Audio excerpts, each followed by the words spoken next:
আজিৰ ভিডিঅ'টো আপোনালোকে হয়তো ভিডিঅ' থাম্বনেল চাই গমেই পাইছে আজিৰ ভিডিঅ'টো কেনেকুৱা ধৰণৰ হ'ব পাৰে। হওক ভিডিঅ'টো আৰম্ভ কৰোঁ। তো আজিৰ ভিডিঅ'টো হ'ল ৱৰ্ড শব্দ। আমি যদি শব্দৰ বিষয়ে নাজানো তো ইংৰাজীত আমি উচ্চাৰণ কৰিব আৰু শব্দ আমি ভালকৈ লিখিব নোৱাৰিম। তো প্ৰথমতে শব্দ কি সেইটো আগতে বুজি লওঁ, তাৰপিছত আমি আৰু পিছত লাহে লাহে বুজিম।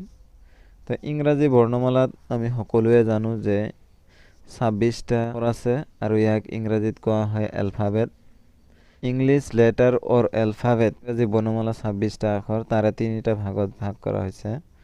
তো ইংৰাজী বৰ্ণমালাৰ 26টা আখৰ আছে, তাৰে 3টা ভাগ কৰা। এটা হ'ল ভাৱেলৰ ভাগ, এটা হ'ল কনচনেন্টৰ ভাগ আৰু এটা হ'ল সেমি ভাৱেলৰ ভাগ। ভাৱেল মানে হ'ল স্বৰবৰ্ণ, কনচনেন্ট মানে হ'ল ব্যঞ্জন বৰ্ণ আৰু সেমি ভাৱেল মানে হ'ল অৰ্ধ স্বৰবৰ্ণ।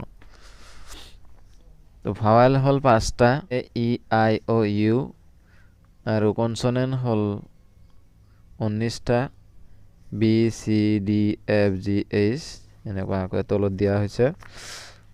আৰু অৰ্ধ স্বৰবৰ্ণ হ'ল 2টা, ডাব্লিউ আৰু ৱাই। তো শব্দ কি তাৰ আগতে এইটো বুজি লওক। ৱৰ্ড হ'ল ওৱান অৰ মোৰ letter or letters giving a meaning is called word. Without meaning it is not a word. এটা বা তাতকৈ বেছি লেটাৰ লগ লাগি কোনো এটা অৰ্থ প্ৰকাশ কৰিলে তাক word মানে শব্দ বোলে। অৰ্থ প্ৰকাশ নকৰিলে শব্দ নহয়। যেনে উদাহৰণ তলত দিয়া হৈছে, words শব্দ হয়, not words শব্দ নহয়।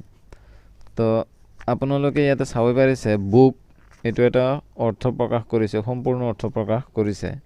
বুক মানে আমি জানো কিতাপ।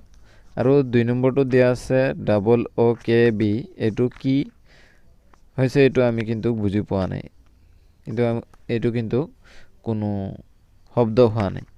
তাৰপিছত দ্বিতীয় উদাহৰণটোত চাওক, এবাউট মানে বিষয় বা প্ৰায়ে।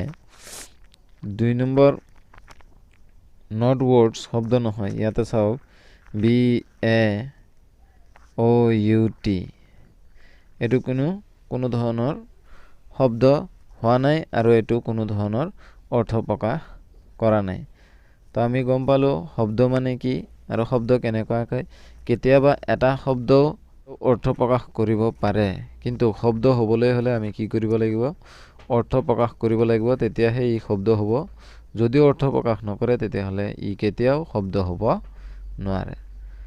তো আমি উদাহৰণৰ সৈতে ইয়াতে দেখি লৈ ৱৰ্ড কোনটো নহয় উদাহৰণৰ সৈতে আমি ইয়াতে দেখিলোঁ। পৰৱৰ্তী ভিডিঅ'ত আমি শ্লেবল কাক কয় আৰু ডাঙৰ ডাঙৰ শব্দ কেনেকুৱাকৈ উচ্চাৰণ কৰা হয় এই শ্লেবলৰ সহায়ত আমি জানিম। তো আজিৰ ভিডিঅ' এইখিনিয়ে।